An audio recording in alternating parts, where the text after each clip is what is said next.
Hey everyone, Peter Zeihan here, coming to you from my home away from home, the Denver airport. It is the 13th of February, and the news over the weekend is that the Russians have announced a near imminent plan to cut 500,000 barrels a day of oil production, which comes out to about 0.5% of global production and roughly 10% of Russian exports.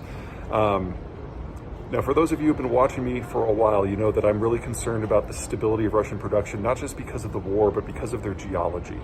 Most oil production comes from the permafrost.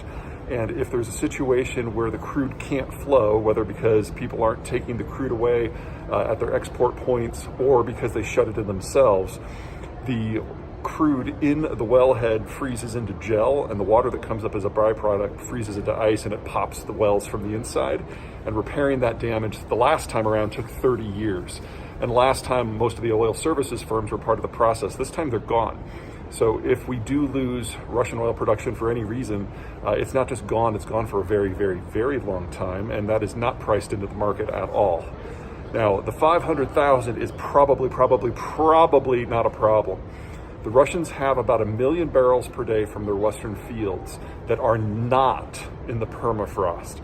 And so they can shut those in and bring that back on and shut it in again and bring it back online. In fact, they did this in the early weeks of the war last time when people weren't taking their crude.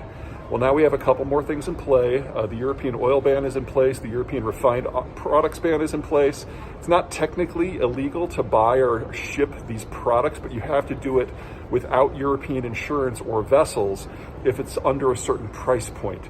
And that is reducing demand for Russian product around the world because they're having a hard time getting this stuff out. Also, the break-even price for a lot of Russian crude is between $40 and $60 a barrel.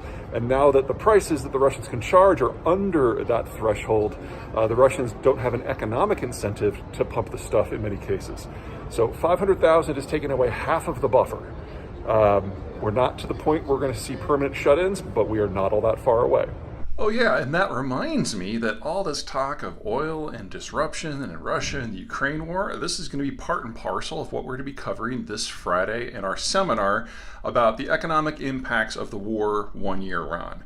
Will not be limited to oil and disruptions. We'll hit natural gas, we'll hit industry, we'll hit a number of raw commodities, whether it's chromium or aluminum or nickel. We're certainly going to get into agriculture and the entire supply chain that makes our world function, show you where there's some durability, where things don't look so good, and everything in between. You can get that information right here in this email, and I will see you there.